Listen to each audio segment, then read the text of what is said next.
Bueno, decía que igual me complica un poco la vida porque como quiero dar esta charla más enfocada casi como una clase para que sirva de introducción, como marco contextual a lo que luego vendrá después en todas las conferencias, claro, el tema era muy amplio.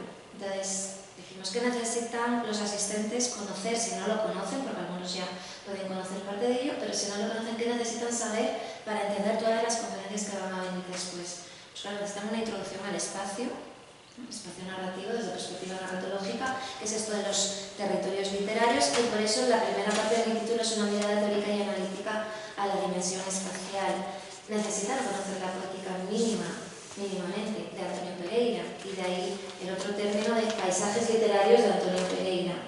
Pero también, como ampliamos con el subtítulo el curso de verano a espacios en la creación hispánica contemporánea y espacios con una proyección crítica, pues necesitamos saber esa última línea que he puesto en el título de ámbitos de vertiente crítica en la narrativa contemporánea. Claro, esto sería difícilmente abarcable cada una de estas tres temáticas en una conferencia de una hora. Por lo tanto, lo voy a hacer de una manera muy didáctica, muy divulgativa y resumiendo mucho todas las cuestiones. Como digo, si alguien quiere material, después me lo pide por correo, yo le puedo ir facilitando material más ampliado de cada una de ellas.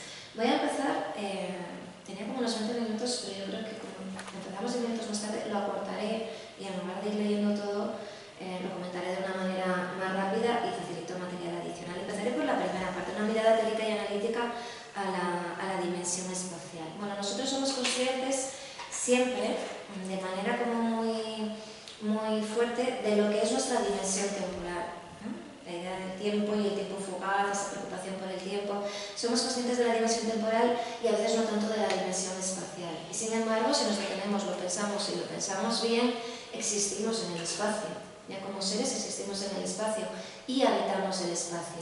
Eso tiene una serie de implicaciones muy importantes en cuanto al sentido que se le da al espacio y también al espacio cuando se traslada al ámbito de la literatura, al mundo ficcional.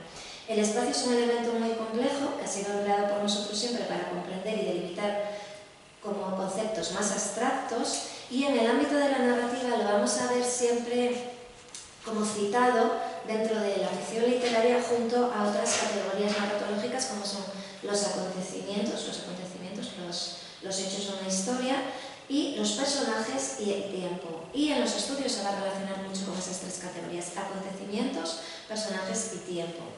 Si nos centrásemos, no lo voy a hacer, lo prometo, pero si nos centrásemos en una revisión muy teórica de lo que ha sido el estudio del espacio en la narrativa, vamos a ver que la bibliografía es mucho menor de entrada que la que existe respecto a esas otras categorías, sobre todo los personajes y el tiempo narrativo.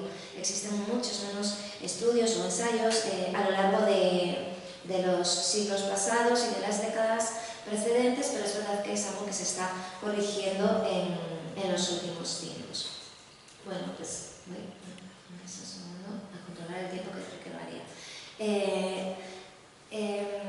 Se está corrigiendo y vamos a ir encontrando diferentes líneas temáticas. Las voy a citar muy rápidamente porque algunas se van a desarrollar y yo creo que es muy importante empezar a conocer su existencia. Se habla en muchas ocasiones en la actualidad de lo que es el giro espacial en las ciencias sociales y en las humanidades espaciales o geohumanidades. Bueno, si entramos muy brevemente en estos términos, el giro espacial puede reivindicar la importancia de la espacialidad para entender la historia del ser humano y la de sus creaciones artísticas. Esto hace que ya, si antes se atendía menos a esa categoría, ahora de pronto sí que pues puedan concederle más importancia, se pone de relevancia su protagonismo. Las etiquetas como las humanidades espaciales o geohumanidades, pues también nos van a abrir nuevas vías de estudio relativas al espacio.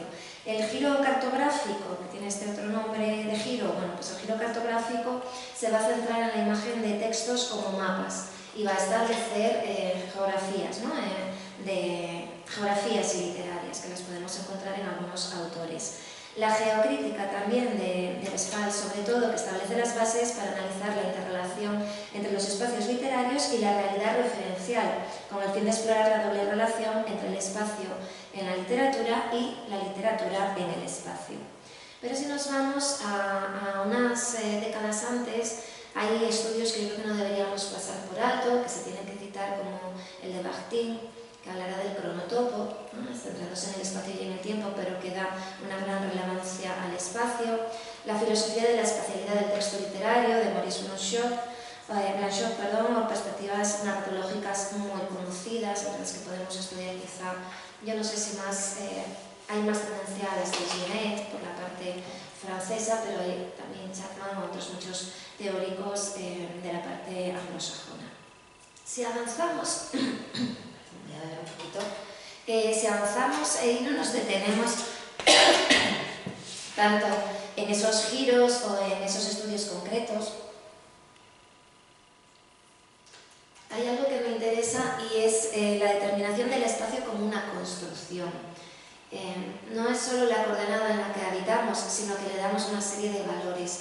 Y podemos hablar del espacio como construcción social, eso estoy segura de que se va a citar a lo largo del curso, con Henri Lefebvre, por ejemplo, que nos va a hablar pues, del espacio como un producto de la sociedad, con Desserteau, que hablará del espacio como un lugar practicado, Merleau-Ponty, que habla del lugar antropológico. Cuando hablamos del lugar antropológico es el lugar que podemos relacionar también con nuestra propia historia, no un lugar en el que la historia esté descontextualizada, ¿no? o perdida. Marrougier, quizá de los más conocidos como a nivel, digamos que popular o fuera de la teoría de la literatura, porque incide también en el lugar antropológico, en el lugar del sentido inscripto y simbolizado, y relacionando el lugar con la identidad, con la historia. Habla de los no lugares de la sobremodernidad, quizá uno de los términos más usados en muchos ensayos, los no lugares. Cuando alguien dice estoy en un no lugar, pues son lugares del desarraigo, de la pérdida de espacios propios y por lo tanto de la pérdida de historia. Todos estos teóricos nos pueden llevar a pensar de nuevo en los espacios desde una perspectiva de que debemos pensar que son lugares de memoria que contienen una historia concreta frente a esos no lugares que están caracterizados por la soledad del individuo y por la despersonalización en todas sus características. También podemos hablar de una construcción política, y eso cuando comentemos el objetivo de desarrollo sostenible en alguna de las charlas, lo político va a ser muy importante, pero también lo es San Antonio Pereira y en gran parte de la creación hispánica contemporánea. Una construcción política como podemos notar, por ejemplo, Michel Foucault cuando nos habla de los espacios de poder. Una construcción íntima que a veces se olvida en los estudios de la literatura porque vemos más lo político y lo social. Yo para la parte íntima recomiendo siempre a Gaston Bachelard, porque tiene desde la fenomenología un estudio de todos los lugares y de lo que llama la topofilia o los lugares felices, que lógicamente van a contrastar con otros que no son tan felices, pero nos habla de cómo percibimos como seres humanos y desde nuestra propia subjetividad también muchos de los espacios que nos rodean o que nos construyen. Y bueno, podríamos hablar de una construcción histórica, económica, cultural, no pongo ahí más ejemplos ni cito a más teóricos. La presentación del espacio y las funciones del espacio, simplemente voy a decir, lo tengo en el texto más amplio, si alguien quiere le facilito el texto y le facilito el PowerPoint, no os preocupéis de anotar todo, que sé que es de entrada como si no más complicado. Hay que decir que está en constante evolución, yo he puesto ahí en evolución, pero diríamos que en constante evolución, es decir, que podemos hacer un recorrido, en otras ocasiones lo he hecho, pero no es el tema, un recorrido por los diferentes movimientos literarios de la historia de la literatura, desde los orígenes, desde la literatura oral hasta el momento en que vivimos, y vamos a ir viendo que los principios estéticos de cada movimiento literario también condicionan una presentación específica del espacio, es decir, unas características con las que el espacio se presenta en las historias, da igual que sea poesía, teatro, narrativa o otros géneros más híbridos, y además las funciones que el espacio desarrolla. A medida que más nos acercamos a épocas actuales, cuando digo épocas actuales, pues yo ya pienso de entrada igual en el romanticismo, por ejemplo, o sea que me voy a siglos atrás, pero es porque hago el contraste desde la oralidad de los orígenes de la literatura. Pues a medida que nos vamos acercando en el tiempo al siglo XXI, sí que vemos que ese espacio cada vez adquiere un mayor protagonismo desde una perspectiva de una funcionalidad simbólica. No es solo un decorado en el que, como en un retablo artístico, sitúo a los personajes y sus personajes están ahí y la historia la contienen los personajes, pero no el espacio. No es ese retablo, ese paisaje de fondo, sino como en la pintura también, en un momento dado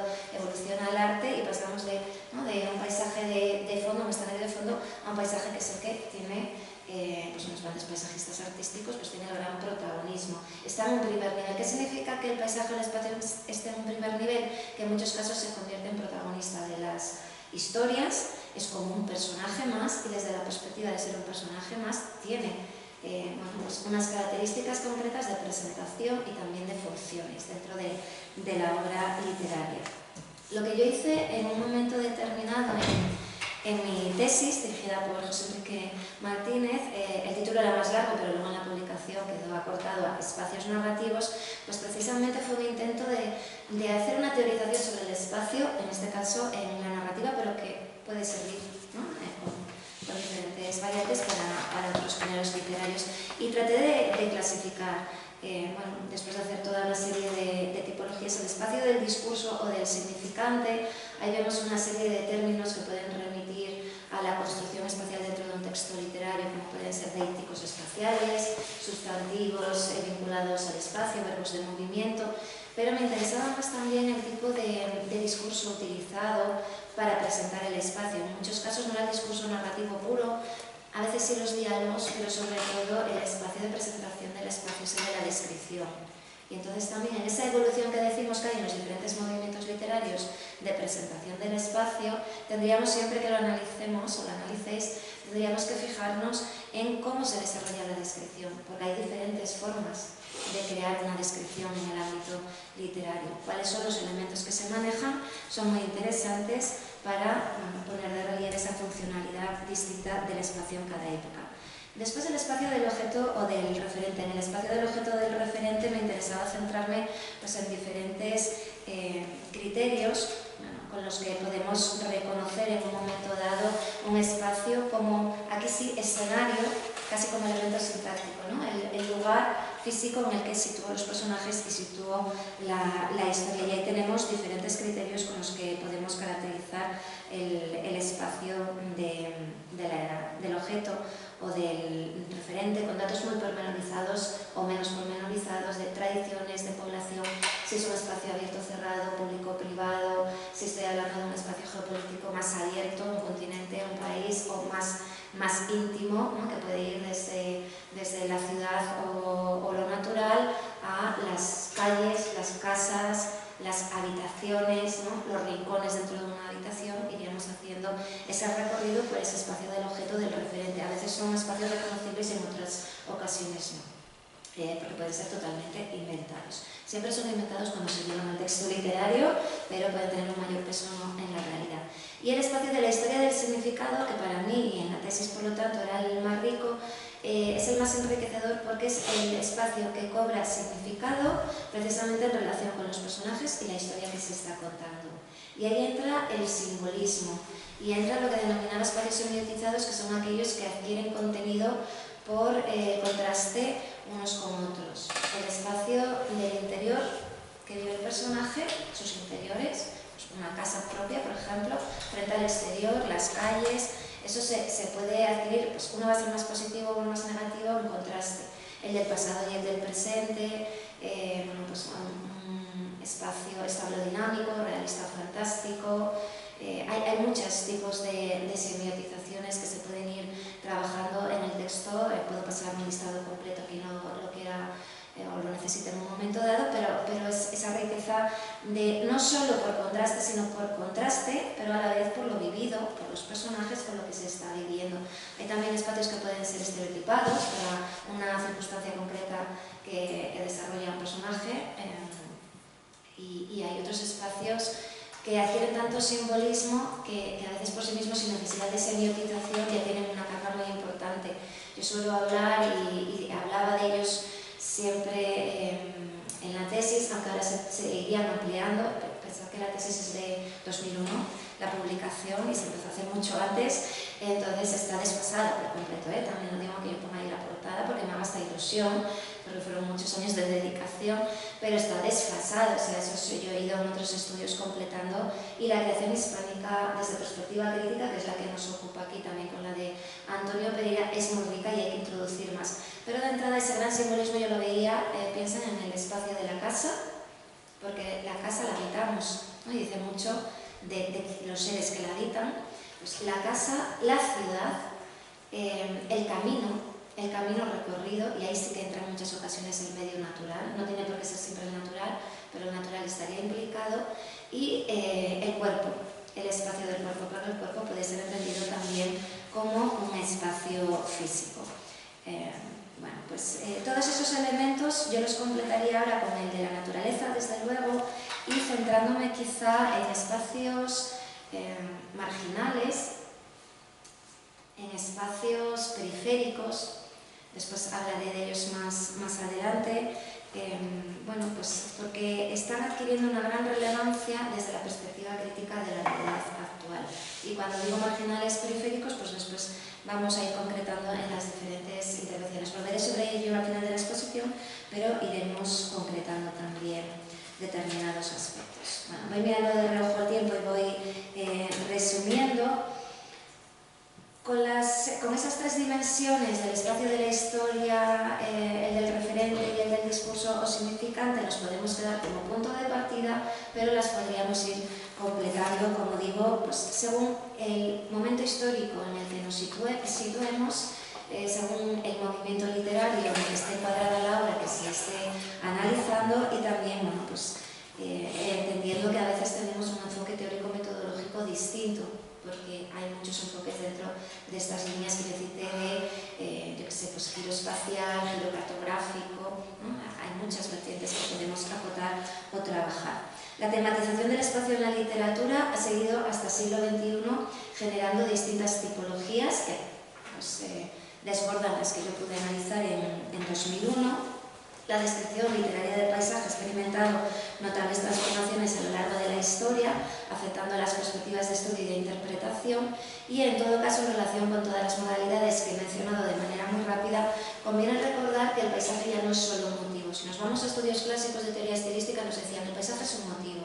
Nosotros en el siglo XXI tenemos que decir el paisaje, lógicamente, es un motivo estilístico, artístico de la obra literaria, pero es mucho más. El paisaje es un hecho de cultura, es también bueno, pues, un hecho de cultura porque adquiere determinados sentidos, determinados valores simbólicos que le otorgamos en intensa relación con los seres humanos que viven esos espacios o que los contemplan. Después hablaré de la contemplación del paisaje o del espacio, pues, en intensa relación con los seres que los habitan o los contemplan, pero también con las identidades de esos seres y con la identidad, digamos, individual, pero a la vez con la identidad colectiva. Hay mucha memoria colectiva en los espacios y en los paisajes y en cómo los construimos. Por esa razón, bueno, pues el espacio hay que entender que es un elemento estructural que da soporte, como decía, un escenario en el que puedo situar a los personajes. Es un signo textual a la vez con valores semánticos, por lo tanto es algo mucho más rico, no solo ese paisaje de fondo, sino que contiene mucho valor de contenido semántico. Es susceptible de lecturas tanto estéticas, decía antes, es un motivo estilístico, pero también críticas e ideológicas. Desde el momento en que algo se convierte en un hecho de cultura, es porque ahí podemos aplicar, ¿no?, esa dimensión crítica e ideológica. Y además, si queremos acercarnos de manera realmente rica al espacio en la literatura, tendríamos que utilizar algún tipo, yo defiendo esto, de enfoque transversal de análisis, como los que se van a ir utilizando en las distintas charlas que vamos a ir, bueno, pues disfrutando a lo largo de estos 2 días. Bueno, he ganado 5 minutos sobre lo que tenía que haber ocupado de tiempo, y como habíamos entrado como 10 minutos tarde, pues ahí ya iremos ganando. Si alguien quiere más información sobre estas cuestiones, como digo, puedo facilitar material, pero me voy a lo que me interesa y le voy a conceder ya casi todo lo que queda de tiempo, unos minutos breves finales, a la segunda parte del título, que es la central y la que da nombre a este curso de verano, la de Antonio Pereira, los paisajes literarios de Antonio Pereira. No me voy a meter de lleno en ello porque todas las charlas, el gran porcentaje, el 80%, se van a centrar algunas exclusivamente en Antonio Pereira y otras desde una perspectiva también de contextualización crítica en el ámbito actual y desde alguna perspectiva comparatista, pero sí que, bueno, como introducción, para quienes igual todavía no conozcan la obra de Antonio Pereira, creo que es importante acercarnos a esos territorios, a esos paisajes literarios. De entrada hablaríamos de un territorio literario reconocible y siempre encuadrado en el noroeste o en el poniente. material en sus libros. Yo no lo he hecho así por respetar un poco lo que nos dice, bueno, pues las normas estas del diccionario de la Academia Española, y porque yo aquí cuando lo utilizo estoy hablando del punto cardinal, ¿no? Del elemento geográfico, no de ese noroeste o poniente que se iría con mayúscula inicial en el caso de que estemos hablando del territorio literario de Antonio Pereira, porque ya es un nombre propio, no es el punto cardinal, ¿no? Es como la construcción de un territorio literario, ya podría ser casi hasta mítico en muchos casos.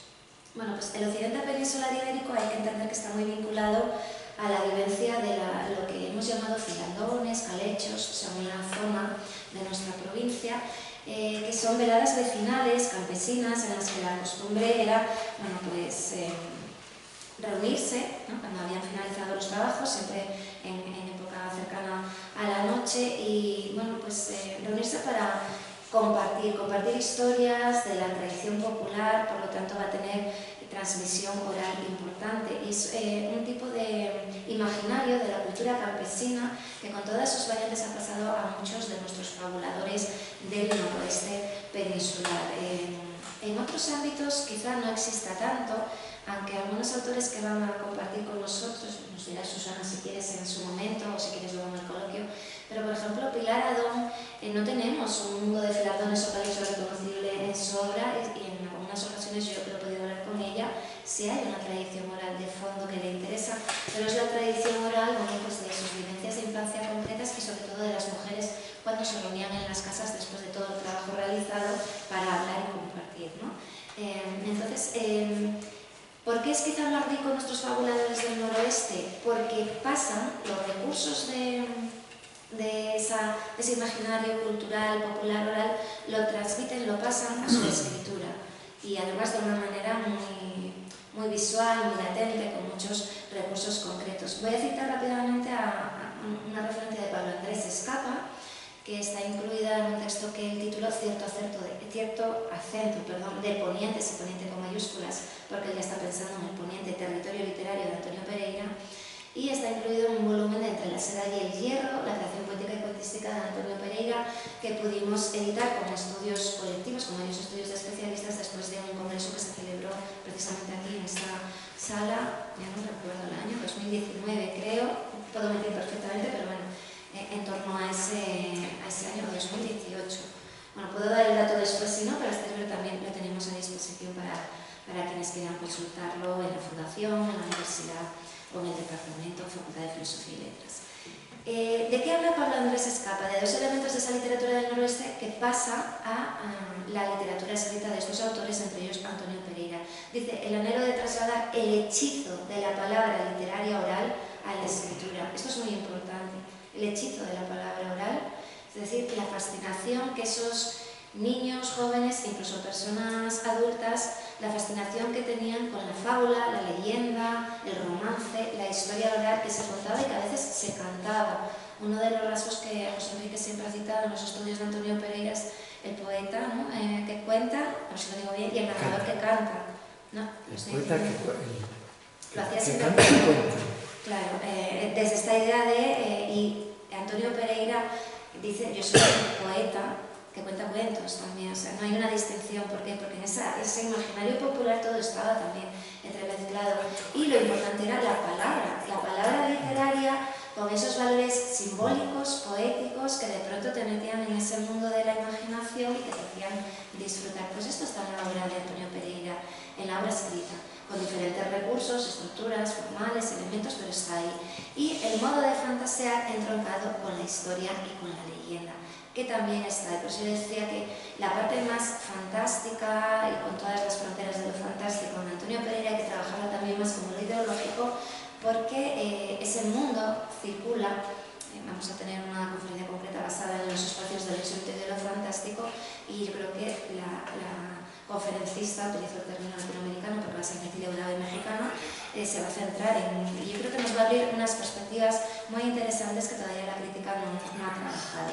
Bueno, pues Pablo Andrés Escapa incide en esto, tenía 3 citas, pero la voy a pasar por alto porque incide en la misma idea, ¿no? Es como a través de la voz, a través del tono, a través de esa memoria, de ese imaginario popular, popular, lo que hacemos, o lo que hace en este caso Antonio Pereira, es crear, edificar una realidad a través de la literatura, pero de modo que disfrutemos a la vez con la palabra literaria.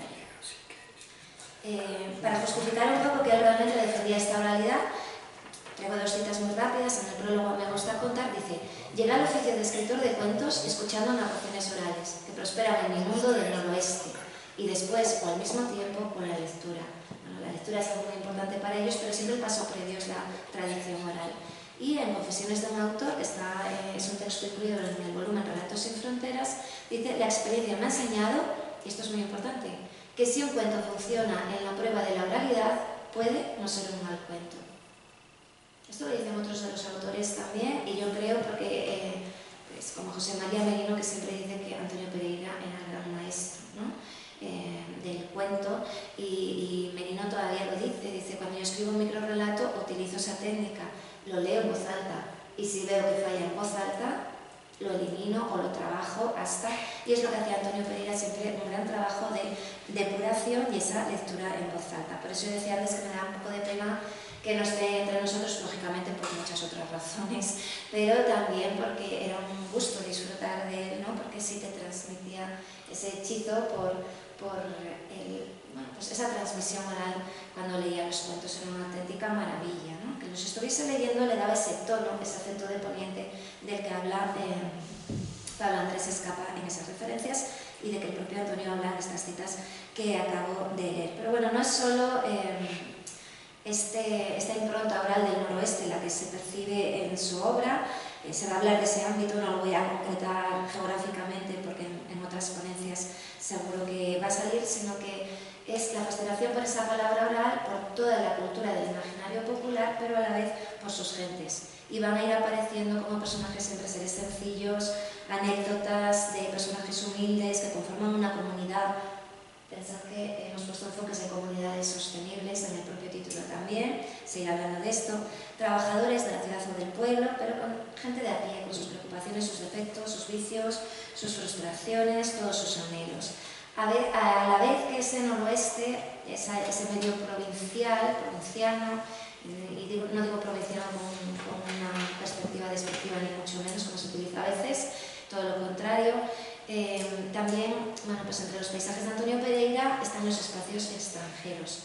En la clausura se hablará del cosmopolitismo y de estos espacios. Simplemente avanzo que, bueno, los viajes al extranjero muy habituales de personajes de sus fabulaciones lo que provocan, en mi opinión, es una apertura al mundo, a la visión del mundo que se tiene en las fabulaciones, una apertura a otras mentalidades, y también algo que me parece muy interesante en la poética de Antonio Pereira, que es a numerosas referencias culturales y metaliterarias, además de integrar personajes del terruño, de la propia provincia, o de dar latencia al motivo del regreso a su noroeste o su poniente, que es un regreso que siempre implica todo viaje de entrada, ¿no? Cuando hablamos de un viaje, no de un desplazamiento de traslado vital, sino de viaje. Cuando nos vamos de viaje es porque regresamos.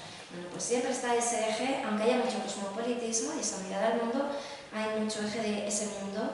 Dice mucho del mundo al que yo voy a volver también, que sea por contraste o por comparación o por asimilación de algunas características. No debemos olvidar tampoco otras tipologías de la expresión narrativa, lo estábamos hablando antes, esos espacios de lo imposible, lo insólito, lo extraño, lo legendario, lo fantástico. Claro, Antonio tiene como, ya no sé, no tengo un dato ya de años y números, pero igual 200 y pico cuentos perfectamente que estarán recopilados, después digo en qué antología, y el porcentaje, tendría que haber hecho un dato por ciento para poder decirlo de modo fiable, pero el porcentaje en contraste de los, voy a decir, puramente realistas, entre comillas, ¿sí?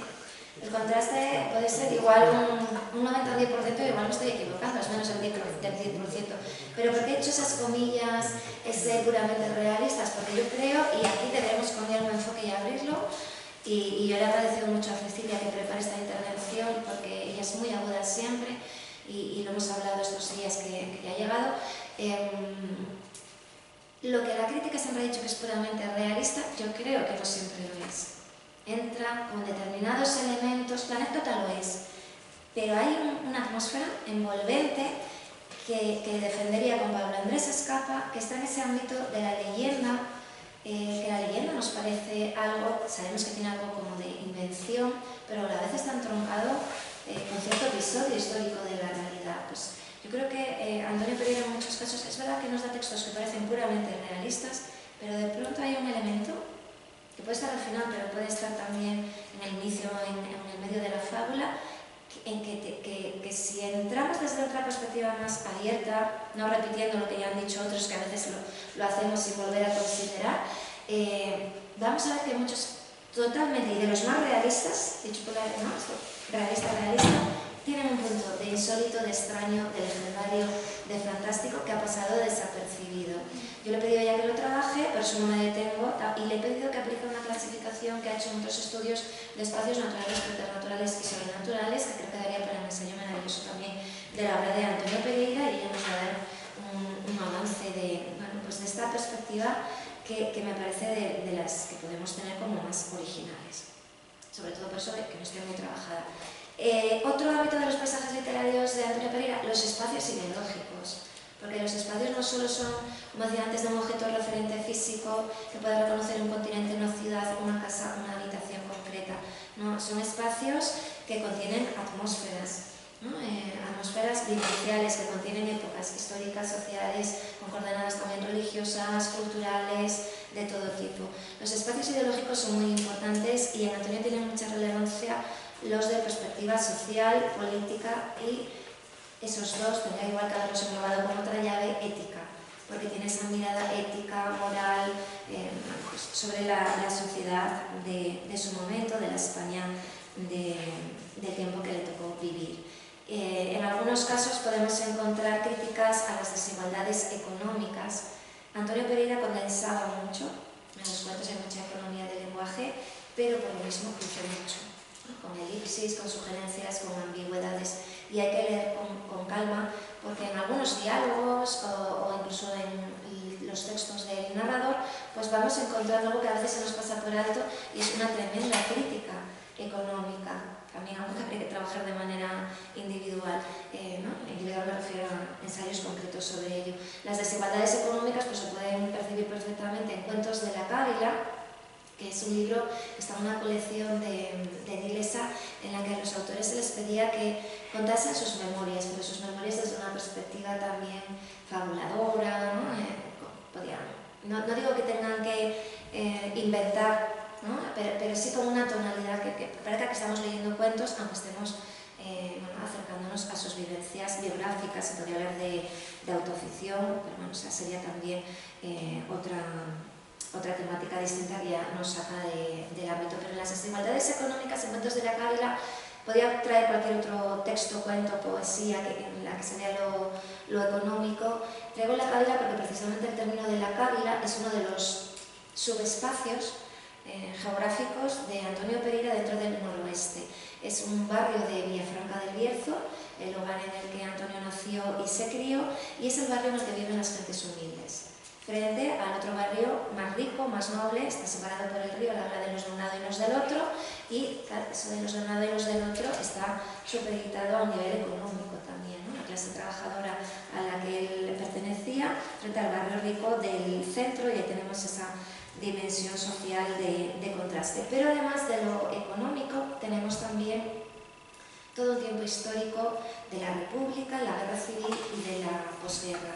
Bueno, ahí tenemos el trasfondo político, el trasfondo ideológico, que como las anécdotas que viven los personajes son tan ricas, hay esa ambigüedad y está siempre latente ese sentido del humor tan maravilloso, entramos en la fabulación, disfrutamos de ella y a veces pasamos por alto determinados elementos. Yo después me voy a detener un cuento para que esto se vea. Y lo pasamos por alto.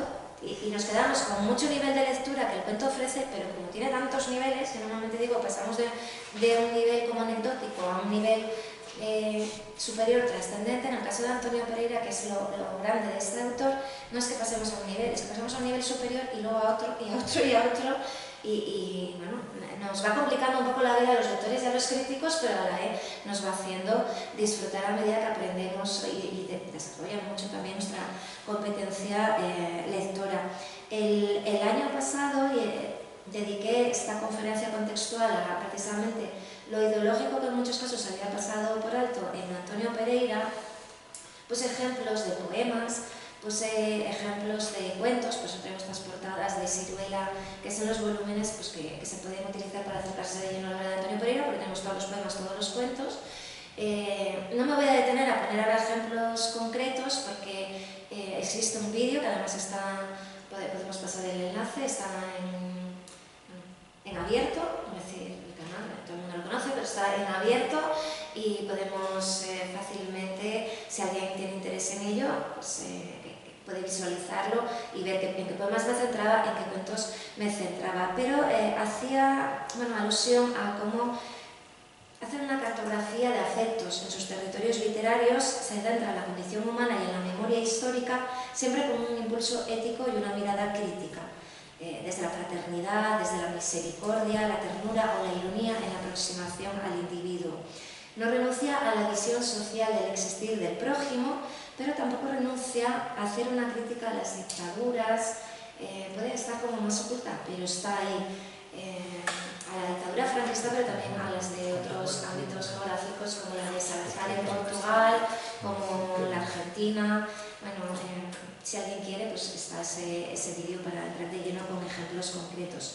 En este caso, por no repetir lo que ya comenté el año pasado, sí que desde la dimensión espacial, si me centro en lo espacial, porque la charla anterior era como mucho más amplia y no me centraba en el espacio, podríamos decir que desde esa perspectiva ideológica, política, que recorre la República, pero sobre todo también la Guerra Civil Española, otras dictaduras y la posguerra, sobresale el dibujo literario de lugares, de pequeños espacios. Es que puede ser un verso solo, o puede ser una pequeña parte, ya no digo una frase, sino una pequeña parte de una frase concreta que nos da un sustantivo, que nos da un adjetivo, un elemento, y nos remite a que a huellas de las guerras, a lugares marcados por la pobreza derivada de la guerra, por la opresión de una edad de edictos, estos edictos, estas prohibiciones en épocas de totalitarismos, de muertos anónimos, va a citar Tapias, va a citar Cunetas, y de rebeldes subidos en los montes, la verdad, de los montes, de los caminos, en muchos de sus poemas, pues en ocasiones también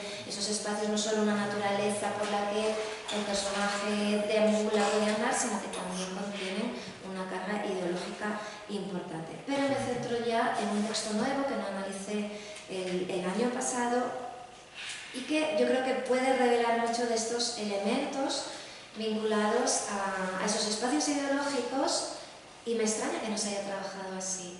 Pero espacios ideológicos, también el territorio del noroeste, con el que empezaba a hablar de los paisajes literarios de Antonio Pereira, esos espacios cosmopolitas del extranjero, aunque no los describa, pero hay algo citado la Barbera alemana, y entonces ya se va a intuir por dónde voy, pero está el noroeste, está lo extranjero, y están los paisajes ideológicos que me parecen fundamentales.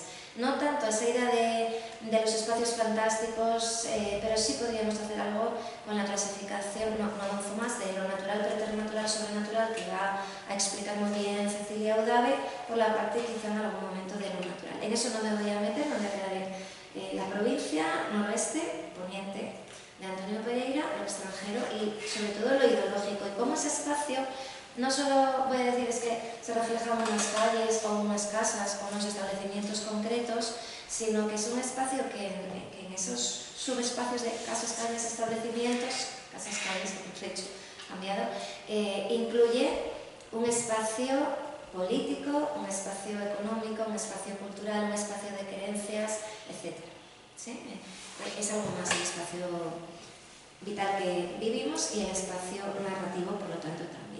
Entonces, me voy a centrar en la Barbera alemana, que está incluido de entrada en Casos en el desván, del año 1991, y lo leemos y aparentemente igual, yo creo que muchos lectores pasarían, se quedarían con la parte más anecdótica y pasarían por alto el pozo ideológico.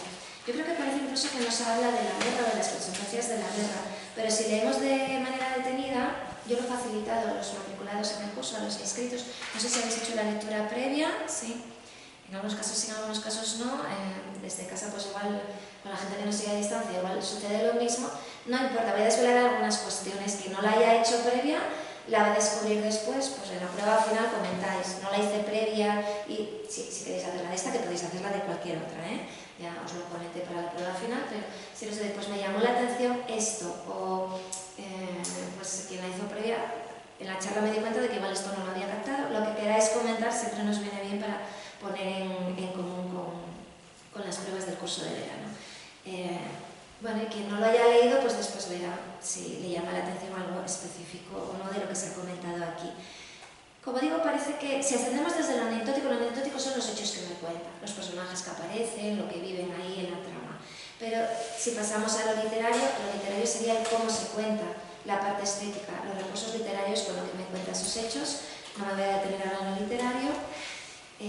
Iríamos ascendiendo lo anecdótico, lo literario, a lo que quiero llegar, que es lo trascendente, lo que realmente Antonio Pereira cuenta, es decir, de qué habla. Con esa anécdota y con esa estética literaria, ¿de qué habla realmente? Porque un buen texto literario te habla de algo más, ¿no?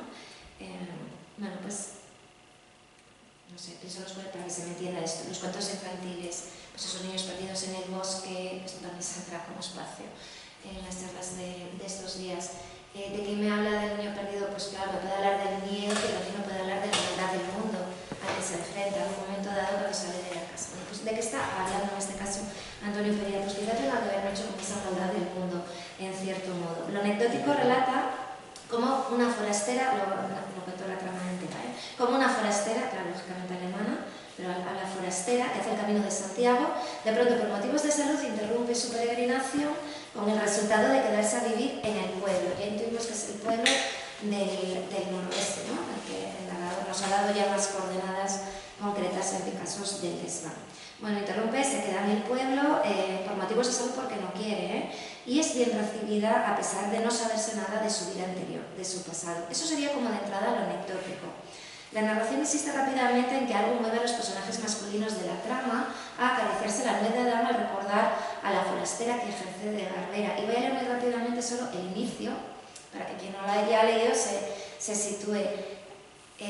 José Enrique tiene un texto dedicado a los inicios, al incipit en los cuentos de Antonio Pereira que recomiendo. Porque claro, hay tanta condensación que es que son buenísimos siempre. Cuando hablamos de que los finales tienen que ser muy buenos, es que como los inicios no sean buenos, ya falla, ¿no? El cuento ya no se sostiene de entrada. Él empieza así, ya con su ironía muy fina. ¿Se pasa usted la punta de la lengua por los labios? Abre y cierra los ojos deprisa y sin poderlo remediar. No hace falta que conteste. Con solo oír o leer estas preguntas, es seguro que usted ha aumentado su secreción salival, parpadeado con fuerza. Pues así pasa con esto otro. Si uno es varón, será raro que no se toque compulsivamente la nuez de Adán al saber por qué en esta ciudad nos llevamos la mano a esa prominencia de la Borja que nos declara hombres tanto como los genitales. Las manías tienen sus causas.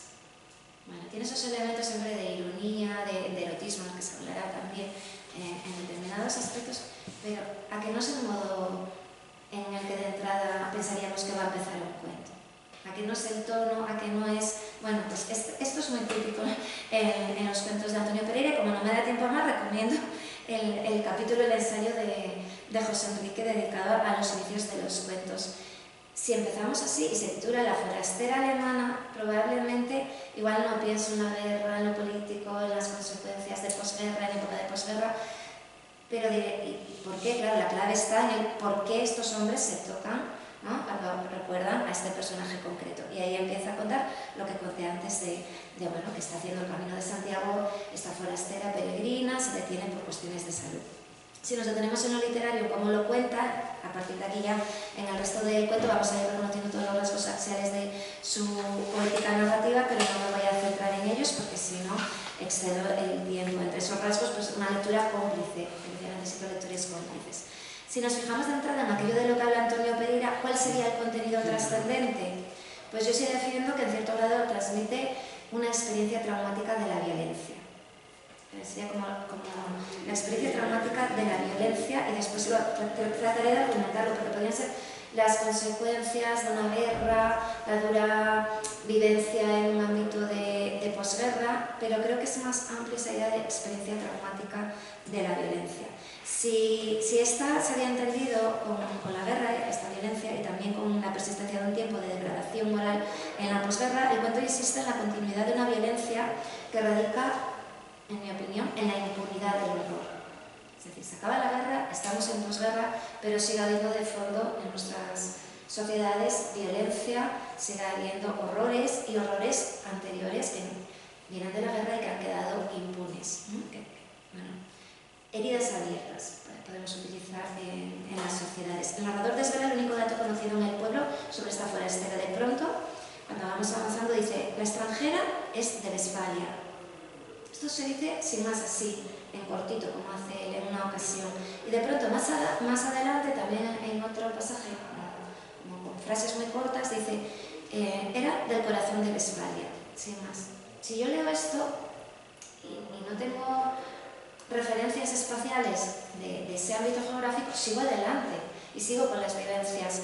Claro, yo puedo pensar aquí ya que esta es una región en la que algunos individuos y empresas estuvieron involucrados en el régimen nazi. Lo dejo así, solo como apunte. Y ya podría tener una apertura distinta de significado. Ese origen alemán, nos dice, no es algo en lo que se detengan los habitantes de este ámbito provincial a pensar, no se detienen a pensarlo, simplemente la cogen. Así que pasan por las calles, casas, conventos.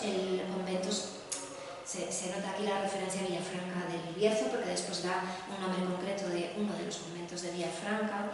El cine y los establecimientos del lugar, entre ellos la carnicería y la barbería. Por algo hablo yo de experiencia traumática de la violencia y persistencia de la violencia. No podían ser otros establecimientos, ¿no? La alemana va a trabajar en la carnicería y en la barbería, dos ámbitos en los que necesito manejar determinadas herramientas con cuchillos, navajas. En un momento dado, en el pueblo puede que intuir algo, pero justifican sus comportamientos con la idea de cada nación tiene sus costumbres. Entonces, si ven algo raro en la alemana, no lo van a juzgar.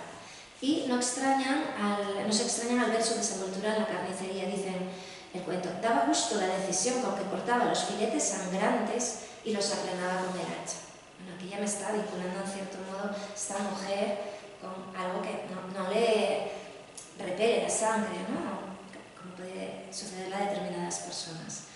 Y con decisión, es que tendría que detener cada palabra.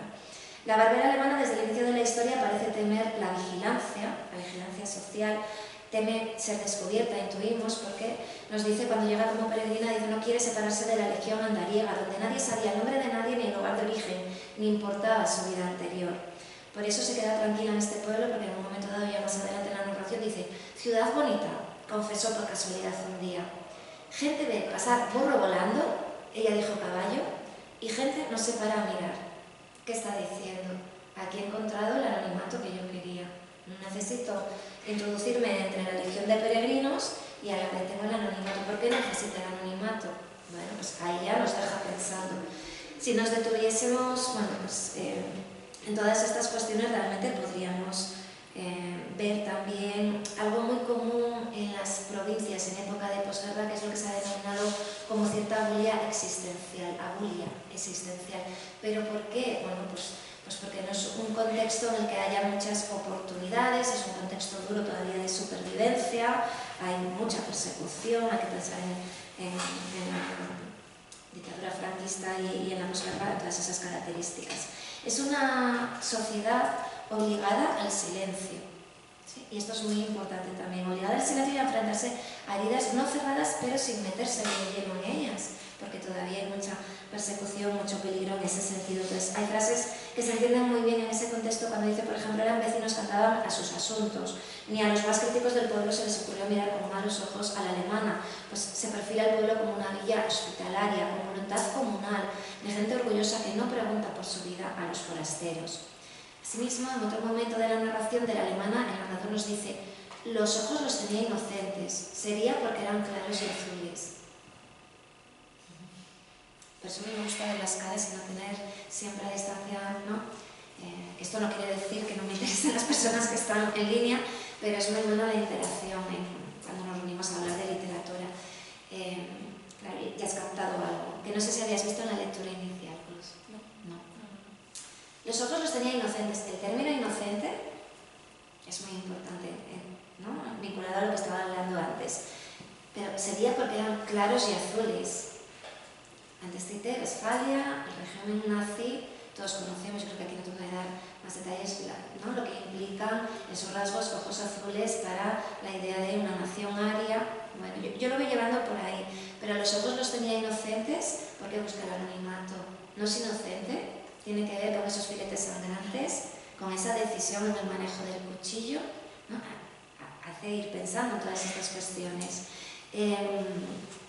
Claro, pero yo, esto ya no es de cuento, esa frase sí, mi razonamiento es, no parece haber inocentes en el cuento, no parece haber inocentes en el dramático proceso histórico relatado que está en el espacio ideológico de fondo en este cuento de Antonio Pereira, porque por una parte introduce la crítica al poder religioso, queda como de pasada, pero si volvemos a releer desde esta perspectiva, está criticando, porque dice, el abad, pensemos que ella iba de peregrina, ¿no? Para el Camino de Santiago, dice, el abad le puso a la alemana el sello de fechas en un papel honorífico que sin ningún rigor se les daba a los peregrinos. Y dice después, papel de voto que era la única documentación que ella llevaba. Está como salvaguardada aquí porque tiene un papel de, ¿no? Por parte del orden religioso. Hay que pensar cómo en un momento dado las instituciones, aunque se dijo que España fue neutral durante la dictadura franquista, pero las instituciones políticas, religiosas, bueno, pues desde diferentes vías pudieron colaborar y mucho con el régimen nazi, con Hitler, ¿sí? Entonces, te hace pensar en todas estas cuestiones. La sociedad que la coge sin sorprenderse al comprobar su habilidad con los cuchillos, pues también es algo que nos llama la atención, ¿no? No solo en la carnicería, sino cuando se hace cargo de la barbería. Y filtra otra idea, dice, a nadie se le ocurrió pensar en los orígenes de aquella vocación, la vocación es la decisión también de afeitar con las navajas, de aquella vocación venida de tan lejos. Bueno, esa venida de tan lejos es como ese ojos inocentes, el inocente es que venida de tan lejos esa vocación, hay que decir, bueno, ¿qué era en su pasado esta mujer o qué hizo en su pasado para que ahora quiera estar en ese ámbito? Y claro, ya cuando dice, las navajas son alemanas como ella, decía el viejo Martín, que solía estar de tertulia en la tienda, no hay en el mundo herramientas de corte como las de allí. Yo no sé alemán, tendría que haber mirado cómo se pronuncia, perdón, pero bueno, lo castellanizo. De Solingen serán, decía el soltero de la ferretería, de la fábrica Konejum. La barbera estaba a lo suyo, y es verdad que la navaja era su instrumento de solista. Ella prefería, entre las navajas, la más grande, larga, de hoja resplandeciente y veloz. Y tanto como el propio concierto del afeitado valía el prólogo de la afinación, aquel gesto, yo vuelvo a redondear, terco y reflexivo de suavizar el acero en la correa extendida. Es que nos imaginamos casi a los asesinos en serie afilando, ¿no? Es como inevitable. Pero ya no me voy a ese último párrafo, sino al intermedio de Solingen, de la fábrica. Si nos ponemos a indagar, esta fábrica concreta, Konejum, siento no saber pronunciarlo, de Solingen, era una de las fábricas de cuchillos que utilizaban las juventudes hitlerianas. De las primeritas está en el listado de... son muchas, lógicamente, pero de las primeras. Claro, con la anterioridad de la protagonista se dice algo muy importante que podría vincularlo a las juventudes que están desde los 10 años hasta los 30 más o menos. Nos dice, la alemana no es que fuese tan joven. Claro, dice, ¿por qué me dice esto de no es que fuese tan joven? Si antes no me hablaba de la edad igual de otros o no ha incidido tanto de no es que fuese tan joven, digo, ¿de dónde me viene esto también, no? Andaría por los 30 años. A los 30 años era cuando dejaban. Se supone que igual para casarse, pero bueno, también podrían ir buscando el anonimato por determinadas circunstancias.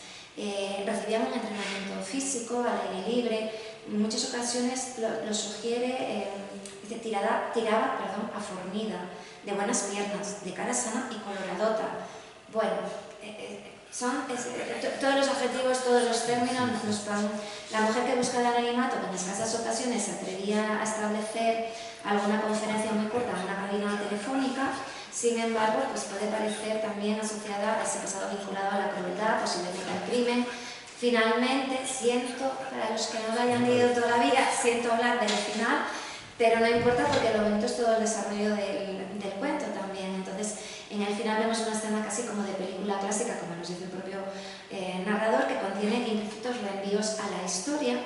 Y bueno, pues alguien puede quedarse en lo anecdótico y en esa escena de película final clásica y no ir más allá, no pensar en todos esos términos y lo que nos han ido diciendo, pero el comportamiento final de la protagonista de la intriga, y es por lo que yo decía que creo que lo que nos quiere contar es esa experiencia traumática de la violencia por estos contextos de guerra, posguerra, bélicos, y sobre todo por los crímenes de horror, por los horrores que se sigue manteniendo la violencia, que sigue persistente sin impunidad, pues tenemos unos agentes con gabardinas que llegan ahí como sin identificar, se sabe lo que son lógicamente, y que detienen a la alemana, ¿no? Pero a mí me llama la atención, no leo, lo tenía aquí, pero no lo leo para no estropear del todo la lectura, pero me llama mucho la atención la frialdad de ella.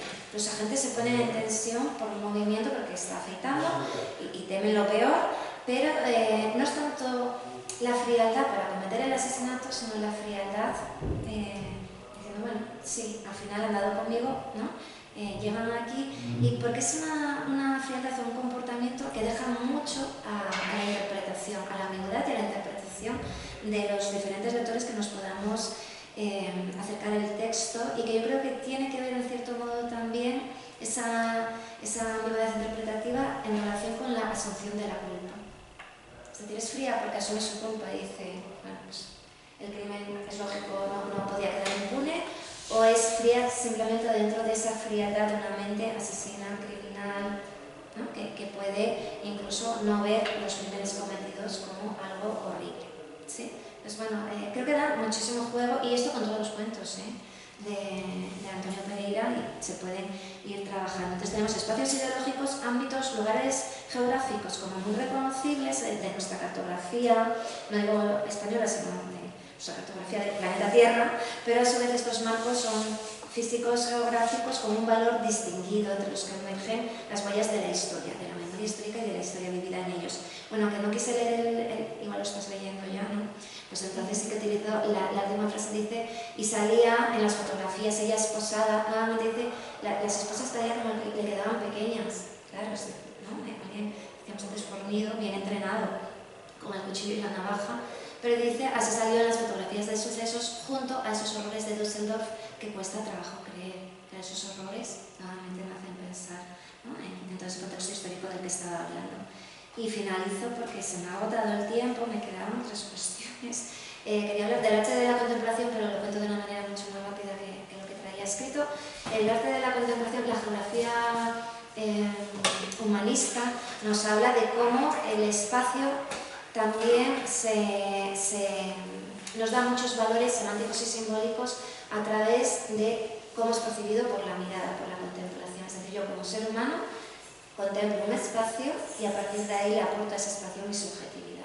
Entonces, los sentidos que utilizo a la hora de recrearlo, en que me fijo, la distancia con la que lo describo, en que me detengo, todos esos elementos de un ámbito vivido, experimentado, personalizado, son muy utilizados por el propio Antonio Pereira. Y recomiendo un cuento, que lo he puesto también como material de lectura, La tuberculosis, que aparece en Cuentos de la Cávila, en el que con